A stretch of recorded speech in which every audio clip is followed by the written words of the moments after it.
आदाब, नमस्कार। मैं वसीम अख्तर और आप देख रहे हैं द लीडर हिंदी। यूपी की दिलावरी में बवाल को लेकर पुलिस ने मुख्य एफआईआर में भी तफ्तीश पूरी कर ली है। इसमें ऑल इंडिया इत्तेहाद मिल्लत काउंसिल आईएमसी प्रमुख मौलाना तौक़ीर रज़ा खान समेत 46 को कसूरवार माना गया है। सभी गंभीर धाराओं में साक्ष्य जुटाने के बाद चार्जशीट दाखिल कर दी गई है।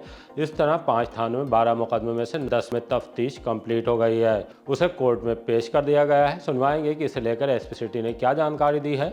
बार में लड़के लड़कियों में क्रिसमस पर दंगल हुआ है। एक लड़की का बोतल मार देने से सिर फूट गया है। प्राइवेट अस्पताल में मशीन से बच्चे के जमीन पर गिरने की बड़ी लापरवाही का मामला सामने आया है। पुलिस ने फर्जी एक्सीडेंट में युवक या युवती को घायल बताकर घर वालों से पैसा ऐंठने वाले साइबर ठग को दबोच लिया है। चोर बच्चों के मेडल चुरा कर ले गए हैं। बांग्लादेश को लेकर प्रदर्शनों का सिलसिला जारी है। एक अधिवक्ता संदिग्ध परिस्थितियों में लापता हो गए हैं।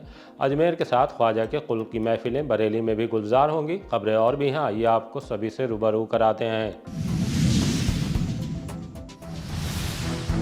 मुख्य मुकदमे में भी मौलाना को पाया कसूरवार। 26/9 के जुमे के दिन हुए बवाल से जुड़े नए मुकदमे की तफ्तीश में भी पुलिस ने ऑल इंडिया इत्तेहाद मिल्लत काउंसिल आईएमसी के अध्यक्ष मौलाना तौक़ीर रज़ा खान को कसूरवार माना है। यह मुकदमा है जिसमें मौलाना के साथ 45 और लोग भी नामजद किए गए थे। इसे उस समय के इंस्पेक्टर कोतवाली अमित पांडे ने दर्ज कराया था। इस मामले की विवेचना पहले SIT ने की, बाद में क्राइम ब्रांच के इंस्पेक्टर संजय धीर को सौंप दिया गया। तकनीकी साक्ष्यों के साथ मुकदमे में गंभीर धाराएं बरकरार रखी गई हैं। इस तरह 12 FIR में से 10 में पुलिस चार्जशीट दाखिल कर चुकी है। ये चार्जशीट कोर्ट भी चली गई हैं। मौलाना अभी फतेहगढ़ की सेंट्रल जेल में है। मुकदमों में आरोपी बनाए गए उनकी पार्टी IMC के प्रमुख नेताओं को गिरफ्तारी के बाद बरेली जेल में ही रखा गया है। आइए आपको सुनवाते हैं कि इसे लेकर एसपी सिटी मानुष पारिक ने क्या जानकारी दी है। दिनांक 26 सितंबर 2025 को जो बरेली शहर में उपद्रव करने का प्रयास किया गया था, उस प्रकरण में कुल मिलाकर 12 मुकदमे अलग अलग थानों में पंजीकृत किए गए थे, जिनमें से 10 मुकदमों में प्रॉपर गहनता से विवेचना करके, साइंटिफिक तरीके से विवेचना करके चार्जशीट फाइल किए गए हैं और जो चार्जशीट्स हैं वे माननीय न्यायालय भी प्रेषित कर दिए गए हैं। इस प्रकरण में अभी 2 मुकदमे अभी शेष हैं, जिनमें जल्द ही इनमें भी चार्जशीट फाइल की जाएगी। कितने लोगों के खिलाफ अब तक चार्जशीट दाखिल हो चुकी है? इसमें कुल मिलाकर 100 से अधिक ऐसे उपद्रवी हैं, ऐसे प्लानर्स थे जो इस पूरे प्रकरण के अंदर शामिल थे। उसके अंदर मुख्य जो अभियुक्त मुख्य भूमिका में जो मौलाना तौक़ीर रज़ा रहा है, उसका भी नाम है। उसके जो मुख्य सहयोगी हैं, उनका भी नाम रहा है। इन सभी लोगों के विरुद्ध चार्जशीट फाइल की गई है। इनमें से लगभग 87 जो उपद्रवी हैं, जो इनमें प्लानर्स थे, वे अभी जेल में हैं। क्रिसमस पार्टी में दंगल, लड़की का सिर फूटा। रात के वक्त क्रिसमस पर सैटेलाइट चौराहा के पास एक बार में पार्टी चल रही थी। इस दौरान नशे की हालत में विवाद हो गया। उसके बाद मारपीट शुरू हो गई। युवती के सिर में कांच की बोतल मार दी गई, उसका सिर फूट गया है। इससे बार में खलबली मच गई। बताया जा रहा है कि मारपीट के दौरान बार के बाउंसर तमाशा देखते रहे। युवती के सिर से खून बहते देख हमलावर वहां से भाग गए। आरोप है कि पुलिस को सूचना तो दी गई, लेकिन पुलिस ने प्रभावी कार्रवाई नहीं की। चौकी इंचार्ज सैटेलाइट हरकत में आए। 2 लोगों को उन्होंने पकड़ भी लिया, लेकिन उनका चालान शांति भंग में कर दिया गया है। तब जबकि घायल युवती की तरफ से बारादरी थाने में तहरीर दे दी गई है। ये मामला बाद में एसपी सिटी मानुष पारिक तक पहुंच गया। द लीडर हिंदी के पूछने पर एसपी सिटी ने बताया कि मामले की जांच करा रहे हैं, रिपोर्ट लिख ली गई है। संदिग्ध परिस्थितियों में अधिवक्ता लापता। थाना प्रेमनगर के मोहल्ला दीवान खाना में रहने वाले एक अधिवक्ता संदिग्ध परिस्थितियों में लापता हो गए हैं। मोबाइल स्विच ऑफ होने के बाद घर वाले फिक्रमंद हैं। इनका नाम एडवोकेट मोहम्मद नौकैस सलीम है। उनकी बहन शीरीन सलीम ने पुलिस को सूचना देकर बताया कि भाई पत्नी से घर पर कहासुनी होने के बाद 24-25 की रात में लापता हो गए हैं। वो आखिरी बार पुराने रोडवेज के पास ATM से पैसे निकालते देखे गए हैं।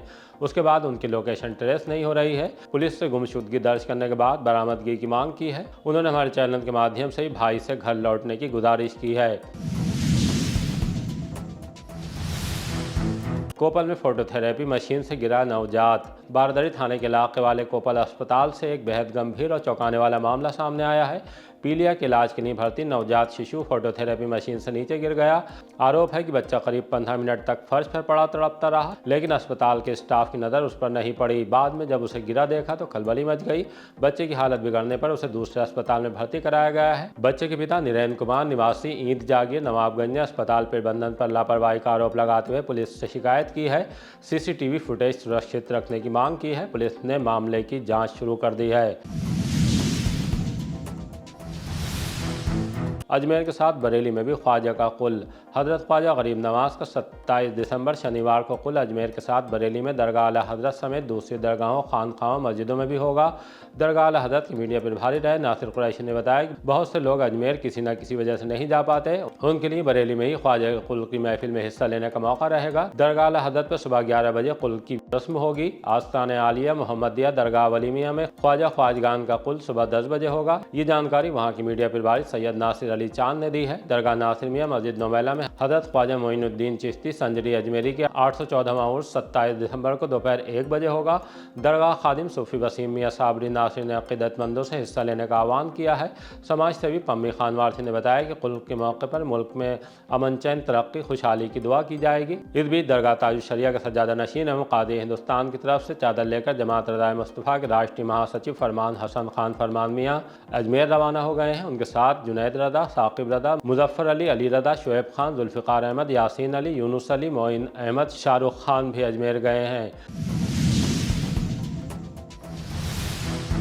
चोर जेवर के साथ ले गए बच्चों के मेडल। थाना कैंट के इलाके में चोरों ने बच्चों के मेडल भी नहीं छोड़े, जेवर नकदी के साथ उन्हें भी ले गए। मामला गिराम झील कोटिया का है। सरिता देवी पत्नी सुनील यादव घर पर ताला लगाकर बच्चों के साथ सिविल लाइंस में अपने मायके गई थीं। चोरों ने ताला तोड़कर लाखों के सोने चांदी के जेवरात, नकदी और बच्चों के स्कूल से मिले मेडल चोरी कर लिए। सरिता यादव वापस लौटी तो ताले टूटे देखकर घबरा गईं, पुलिस को सूचना दी। चोरी की वारदात सीसीटीवी में कैद हो गई है, जिसमें 3 नकाबपोश चोर नजर आ रहे हैं। पुलिस ने मामला दर्ज करने के बाद जाँच शुरू कर दी है। सेना में हवलदार के बंद मकान में चोरी। इज्जतनगर थाने के इलाके में चोरी की बड़ी वारदात सामने आई है। जीएन सिटी मठ लक्ष्मीपुर में सेना के हवलदार सुनील कुमार के बंद मकान को चोरों ने निशाना बना दिया। चोरों ने ताला तोड़कर सोने चांदी के जेवर, नकदी और कीमती सामान चोरी कर लिया। पड़ोसियों से घटना की जानकारी मिलने के बाद सुनील कुमार ने पुलिस को सूचना दी। पुलिस ने मामला दर्ज कर सीसीटीवी फुटेज के आधार पर चोरों की तलाश शुरू कर दी है। बांग्लादेश मामले में मुस्लिम जमात का दखल। अल्पसंख्यकों पर बांग्लादेश में हो रहे अत्याचार पर मौलाना शहाबुद्दीन रज़वी के नेतृत्व में मुस्लिम जमात के पदाधिकारियों ने प्रधानमंत्री को संबोधित ज्ञापन मंत्री डॉक्टर अरुण कुमार को सौंपा। मौलाना ने कहा कि बांग्लादेश में राजनीतिक हालात बहुत खतरनाक हो चुके हैं। कट्टरपंथी संगठनों ने पहले शेख हसीना का तख्ता पलटा और अब अल्पसंख्यकों को बराबर निशाना बनाए जाने की घटनाएं सामने आ रही हैं। इस पर हमें गहरी चिंता है और इस मुश्किल घड़ी में भारत का मुसलमान बांग्लादेश के अल्पसंख्यकों के साथ खड़ा है। बांग्लादेश में हिंदू युवक की हत्या पर प्रदर्शन। दीपू दास की बांग्लादेश में हत्या से हिंदू समाज में आक्रोश है। चौकी चौराहा पर अखिल भारतीय हिंदू महासभा ने जोरदार प्रदर्शन किया। कार्यकर्ताओं ने बांग्लादेश सरकार के खिलाफ नारेबाजी की और मोहम्मद यूसुफ का प्रतीकात्मक पुतला फूंका। प्रदर्शनकारियों ने मांग की कि दोषियों को कड़ी सजा दी जाए और बांग्लादेश में रह रहे हिंदुओं की सुरक्षा सुनिश्चित की जाए। भारत सरकार से अंतर्राष्ट्रीय स्तर पर हस्तक्षेप की अपील की गई है। सुनवाते हैं कि मंडल अध्यक्ष पंकज पाठक ने क्या कहा है। आज अखिल भारत हिंदू महासभा द्वारा बांग्लादेश में जिस तरह निर्दोष हिंदुओं की हत्याएं की जा रही हैं और प्रधानमंत्री वहां का मौन है, अपने राज धर्म का पालन नहीं कर रहा, उसके विरोध में आज हम लोगों ने चौकी चौराहे पर बांग्लादेश के प्रधानमंत्री यूसुफ का पुतले को फांसी देकर पुतला दहन किया। इसी के साथ हम लोगों ने महामहिम राष्ट्रपति और प्रधानमंत्री के नाम एक ज्ञापन अभी हम लोग सौंपेंगे, जिसमें हम लोगों ने मांग की है कि बांग्लादेशी जो भारत में रह रहे हैं इनको बांग्लादेश वापस भेजा जाए और जो हिंदू वहां पे प्रताड़ित हो रहे हैं उनको हिंदुस्तान के शरणार्थी कैंपों में बनाकर उनको यहाँ पे विस्थापित किया जाए। बांग्लादेश के अंदर हिंदुओं पर अत्याचार नहीं रुका, फिर हिंदू महासभा बांग्लादेश की तरफ को कूच करेगी और बांग्लादेश में मौजूद खुरापातियों को अपने स्टाइल में सबक सिखाएंगे। साइबर ठगों ने 3 बैंक खातों से उड़ाए लाखों। साइबर ठगों के चूना लगाने का सिलसिला बना हुआ है। अब एक ही मोबाइल नंबर से जुड़े 3 बैंक खातों से बिना OTP और बिना किसी लिंक पर क्लिक हुए हैकर्स ने अलग अलग ट्रांजैक्शन के जरिए 1,13,887 रुपए निकाल लिए। एडवोकेट अभय भटनागर ने तुरंत बैंक शाखाओं, कस्टमर केयर और साइबर क्राइम पोर्टल पर शिकायत दर्ज कराई है। प्रेमनगर थाने में तहरीर भी दी है, जिस पर पुलिस ने मुकदमा दर्ज कर लिया है। लेकिन ठगी चौंकाने वाली है कि ऐसे पैसा खाते से कैसे निकल सकता है, अब ये पुलिस की जांच के बाद ही साफ हो सकेगा। हाथ तापते अलाव में गिरी बुजुर्ग महिला। किला थाने के इलाके में एक दर्दनाक हादसा हुआ है। ठंड से बचने के लिए अलाव पर हाथ ताप रही 60 साल की बुजुर्ग महिला रामदेवी अचानक अनियंत्रित होकर आग में गिर गई। परिजन जब तक कुछ समझ पाते तब तक महिला आग की चपेट में आकर गंभीर रूप से झुलस चुकी थी। घटना के बाद उन्हें तुरंत अस्पताल में भर्ती कराया गया, जहां डॉक्टरों के अनुसार उनकी हालत नाजुक बनी हुई है। अलाव पर गाली गलौज, फरसे से हमला। थाना सुभाष नगर के इलाके में दबंगई की घटना सामने आई है। करेली गांव में अलाव पर मजमा लगाकर गाली गलौज करने का विरोध करना एक युवक को भारी पड़ गया। 25 साल के जिशान पर आरोपियों ने धारदार फरसे से जानलेवा हमला कर दिया। हमले में जिशान गंभीर रूप से घायल हो गया, जिसे परिजनों ने जिला अस्पताल में भर्ती कराया है। सूचना पर पहुंची पुलिस ने पीड़ित की तहरीर के आधार पर मुकदमा दर्ज कर आरोपियों की तलाश शुरू कर दी है। रास्ते के विवाद में मां बेटियों की पिटाई। थाना बिथरी चैनपुर के इलाके में दबंगों ने मां बेटी को पीट दिया। मामला गांव चंदपुर बिचपिरी का है। रास्ते से निकलने पर एक महिला उसकी 2 बेटियों के साथ बेरहमी से मारपीट की गई। हमले में 45 वर्षीय महिला मुन्नी देवी गंभीर रूप से घायल हैं, जिन्हें अस्पताल में भर्ती कराया गया है। सूचना पर पहुंची पुलिस ने पीड़ित पक्ष की तहरीर के आधार पर आरोपियों के खिलाफ मामला दर्ज कर लिया है। मुन्नी किससे मारपीट हुई थी? मोहम्मद नबी से, गुलफान से, सरताज से। क्यों हुई थी? वजह क्या रही थी? लड़की मसाले लेने गई तो उनके निकलने को मना कर रही, तो उन्होंने कही किसी की गली थोड़ी है खरीदा हुई, तो उन्हें मारने को डट गई। पीछे से मेरे पास खबर आई तो मैं लड़कियों को लेने गई। मैंने अपनी लड़कियों को भी माना, मैंने कि चलो जी बक रही तुम चलो वापस घर। तो इनने मेरे अद्धा मारा और रात मारी, लोहे की निकाल के डंडे ले लेके आए सब जने। कब की घटना है? कल 4-5 बजे की है ऐसी। थाने में तहरीर दी है? हाँ गए। कोई रंजिश है पुरानी क्या? नहीं, कोई रंजिश नहीं है। पड़ोसी हैं आपके? हाँ पड़ोसी हैं, थोड़ी दूर हटके। मायके गई पत्नी तो युवक की मिली लाश। थाना भुता के गांव फैजनगर में उस वक्त सनसनी फैल गई जब 23 साल के युवक विशाल का शव संदिग्ध परिस्थितियों में तालाब के किनारे मिला। भीड़ इकट्ठा होने के बाद पुलिस पहुंच गई। परिजनों ने बताया कि विशाल पत्नी के मायके चले जाने और बुलाने पर भी नहीं आने से तनाव में था। सुबह उसका शव मिलने से तमाम तरह की चर्चाएं शुरू हो गई। शव को पोस्टमार्टम के लिए भेज दिया गया है। पुलिस का कहना है कि मौत का कारण स्पष्ट होने के बाद मामले में आगे की कार्रवाई की जाएगी। आर्मी फायरिंग रेंज पर किसानों का विरोध। कैंट क्षेत्र और आंवला तहसील के कई गांवों के किसानों ने आर्मी की प्रस्तावित फायरिंग रेंज का विरोध किया है। ग्रामीण जय सिंह के नेतृत्व में डीएम कार्यालय पहुंचे और प्रार्थना पत्र देकर प्रस्ताव पर रोक लगाने की मांग की। ग्रामीणों का कहना है कि प्रस्तावित भूमि उनकी पैतृक संपत्ति है, जिस पर उनकी खेती और आजीविका निर्भर है। फायरिंग रेंज बनने से जान माल के नुकसान का खतरा भी जताया है। किसानों को प्रभावी कार्रवाई का आश्वासन दिया गया है। जयवीर सिंह, मैं चौवारी गाँव का रहने वाला हूँ, वहाँ का पूर्व प्रधान हूँ। हमारे गांव के आसपास में आर्मी के लोग गोला बारूद चलाना चाहते हैं और फायरिंग करना चाहते हैं। सैकड़ों किसान की अपनी जो है पैतृक संपत्ति है, पैतृक भूमि है, उसमें लोग जो है अपने नलकूप बनाए हुए हैं और वहाँ अस्थायी रूप से रह रहे हैं। अगर वहाँ फायरिंग होती है तो वहाँ बहुत जनहानि होगी और वहाँ पशुओं की हानि होगी। और छोटे छोटे जो किसान हैं जिनके पास जो है इस कृषि के अलावा जीवन उपार्जन का कोई और साधन नहीं है, उनके लिए बहुत जो है परेशानी और संकट पैदा हो जाएगा। अतः जिलाधिकारी से निवेदन करने आए हैं कि इस क्षेत्र में आर्मी की गोला बारूद चलाने की अनुमति से रोका जाए, जिससे जनसामान्य को लाभ हो सके और क्षति से बचाया जा सके। तो ये प्रथम चरण में हम जिलाधिकारी को नोटिस दे रहे हैं, नहीं तो ये 8-10 गाँव के लोग व्यापक रूप से संघर्ष करेंगे और आंदोलन करेंगे। इसके लिए जिला प्रशासन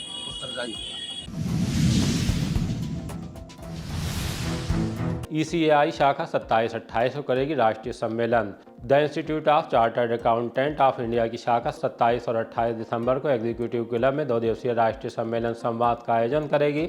सम्मेलन में देश भर के चार्टर्ड अकाउंटेंट, विशेषज्ञ और वरिष्ठ प्रोफेशनल हिस्सा लेंगे। इसमें artificial intelligence, forensic audit, digital technology, cyber सुरक्षा और कॉर्पोरेट गवर्नेंस जैसे आधुनिक विषयों पर चर्चा होगी। सी अरविंद कुमार ने बताया कि मुख्य अतिथि वन एवं पर्यावरण मंत्री डॉक्टर अरुण कुमार होंगे, जबकि देश के प्रतिष्ठित वक्ता भी विचार साझा करने को पहुंचेंगे। सी अरविंद कुमार से हमारा कार्यक्रम ये है कि Bareilly branch of chartered accountant जो हमारी ब्रांच है, ये एक नेशनल कॉन्फ्रेंस का आयोजन 27 और 28 दिसंबर को फुल डे वर्कशॉप और हमारी कॉन्फ्रेंस हो रही है।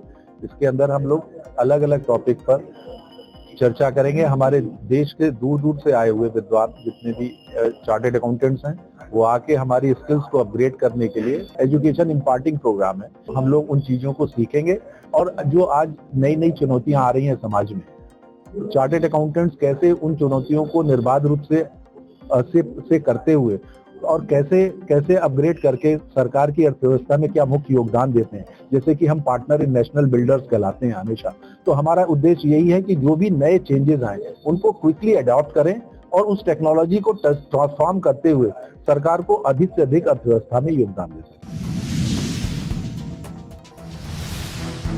वन विभाग में 18 कर्मचारी किए गए नियमित। वन विभाग ने 18 दैनिक भोगी कर्मचारियों को नियमित करते हुए नियुक्ति पत्र प्रदान किए हैं। वन राज्य मंत्री स्वतंत्र प्रभार डॉक्टर अरुण कुमार कार्यक्रम में मुख्य अतिथि के रूप में पहुंचे। कर्मचारियों को माली, अर्दली, ट्रैक्टर क्लीनर, क्षेत्र सहायक जैसे पदों पर स्थायी नियुक्ति दी गई है। इस अवसर पर विभाग के वरिष्ठ अधिकारी और कर्मचारी मौजूद रहे। वन मंत्री ने कहा कि सरकार कर्मचारियों के हितों के प्रति गंभीर है। दैनिक भोगी कर्मचारियों को नियमानुसार नियमित करने की प्रक्रिया जारी है। हाईवे से 500 मीटर दायरे में हटेंगी शराब की दुकानें। डीएम अविनाश सिंह की अध्यक्षता वाली जिला सड़क सुरक्षा समिति की बैठक में कई अहम फैसले लिए गए हैं। एक तो 500 मीटर के दायरे में हाईवे से शराब की दुकानों को हटवाया जाएगा। दूसरे, पेट्रोल पंप और टोल प्लाजा पर जागरूकता वाले पोस्टर बैनर लगेंगे। ट्रैक्टर टालियों पर रिफ्लेक्टर, हाईवे कट पर high marks light, double decker बसों को सुरक्षा मानकों पर रखा जाएगा। ब्लैक स्पॉट की निशानदेही नए सिरे से करने, स्कूलों में सड़क सुरक्षा नियमों के मद्देनजर चित्रकला प्रतियोगिता, नुक्कड़ नाटक कराए जाने की रूपरेखा बनी है। स्वास्थ्य विभाग से हादसों और घायलों का लेखा जोखा मांगा गया है। जिन मार्गों पर हादसे ज्यादा हो रहे हैं वहां एम्बुलेंस की संख्या बढ़ाई जाएगी। बैठक में सीटीओ देवयानी के अलावा सभी संबंधित विभागों के अफसर मौजूद रहे। दिव्यांग बच्चों के लिए 5 करोड़ की बिल्डिंग। राजकीय संकेत विद्यालय परिसर नवल्टी चौराहे पर 5 करोड़ की लागत से मल्टी स्टोरी बिल्डिंग तैयार हो गई है। ये अप्रैल 2026 में हैंडओवर होगी। नई बिल्डिंग में 60 से अधिक बच्चों को निःशुल्क शिक्षा, प्रशिक्षण, परिवहन और मध्याह्न भोजन जैसी सुविधाएं दी जाएंगी। वर्तमान में यहाँ 33 दिव्यांग बच्चों के लिए प्री नर्सरी तक शिक्षा दी जा रही है, जिसमें दृष्टिबाधित, श्रवण बाधित और मानसिक रूप से दिव्यांग बच्चे शामिल हैं। अप्रैल से नई बिल्डिंग में प्रवेश शुरू होंगे। योगी सरकार की दिव्यांग सशक्तिकरण नीति के तहत ये मॉडल प्रदेश के अन्य जिलों में भी लागू किया जाएगा। नकटिया में सीवरेज बहाने वालों पर शिकंजा। डीएम अविनाश सिंह की अध्यक्षता वाली जिला पर्यावरण समिति, जिला वृक्षारोपण समिति और जिला गंगा समिति की बैठक कलेक्ट्रेट सभागार में हुई। नकटिया और किला नदी में सीधे सीवेज प्रवाहित करने वाले भवन स्वामियों के खिलाफ कड़ी कार्रवाई करने, नगर क्षेत्र में मॉडिफाइड साइलेंसर वाली बाइकों के खिलाफ अभियान चलाने, सभी नालों में ठोस अपशिष्ट रोकने के लिए स्क्रीन बार लगवाने और स्कूलों में जन जागरूकता कार्यक्रम आयोजित करने के निर्देश दिए गए। जागरण झांकी कलाकार के चर्चित मामले में 2 अरेस्ट। थाना सीबीगंज की पुलिस ने जागरण में झांकी कलाकार के साथ बड़ी घटना अंजाम देने का प्रयास करने वाले 2 युवकों को गिरफ्तार कर लिया है। इनके नाम विशाल निवासी ग्राम बादशाह नगर और अवधेश यादव निवासी खलीलपुर रोड नई बस्ती हैं। दोनों पर इल्जाम है कि नाबालिग लड़की को झांकी में काम कराने की बात कहकर घर से ले गए थे। एक घर में बंद कर उससे जबरदस्ती की गई। वहां से उसने अपनी लोकेशन घर वालों को भेज दी, जिससे दोनों युवक उसे रात के अंधेरे में छोड़कर फरार हो गए थे। इस मामले को लेकर भीड़ नाबालिग के साथ एसपी सिटी दफ्तर भी गई थी। पुलिस पर मामले को हल्के में लेने का इल्जाम लगाया था। अब आकर पुलिस ने इस मामले में दोनों आरोपियों को गिरफ्तार कर लिया है। उन पर मुकदमा पहले ही दर्ज कर लिया गया था।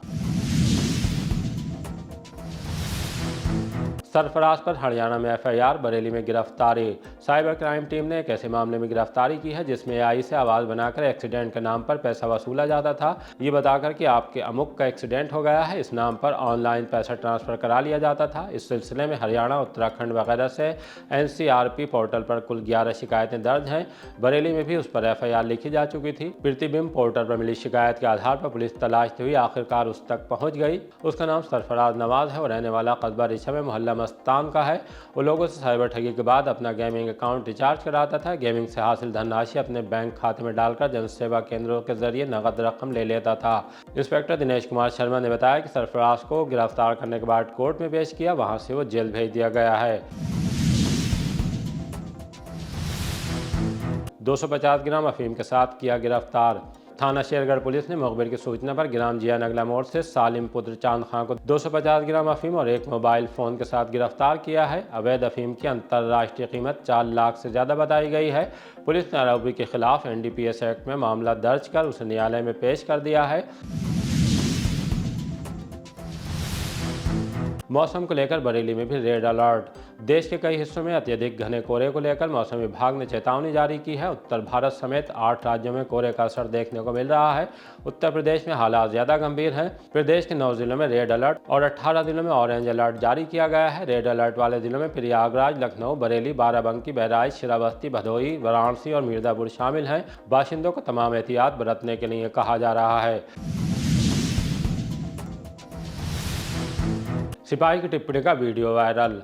सोशल मीडिया प्लेटफॉर्म एक्स पर एक वीडियो वायरल हो रहा है जिसमें एक यूपी पुलिस का जवान अपशब्द बोलता दिखाई दे रहा है। वो ट्रेन में टिप्पणी कर रहा है। वीडियो में एक अन्य शौक भी उसके साथ मौजूद है। सोशल मीडिया यूजर सुशांत पंडित ने इस वीडियो को शेयर करते हुए DGP UP police, Bareilly police और हापुड़ पुलिस को भी टैग किया है। मामले की जाँच की मांग उठाई है। इसी तरह की ताज़ा अपडेट जानने के लिए देखते रहिए द लीडर हिंदी। विदा लेने से पहले हमारी आपसे गुजारिश है कि हमारी रिपोर्टिंग पसंद आ रही है तो खबरों को शेयर कीजिए और हमारे चैनल को सब्सक्राइब करके हमारा हौसला ज़रूर बढ़ाइए। आप भी अगर हमसे कोई सूचना या सलाह शेयर करना चाहते हैं तो हमारी ईमेल एड्रेस theleaderhindi@gmail.com या मोबाइल नंबर 9837099181 पर मैसेज कर सकते हैं।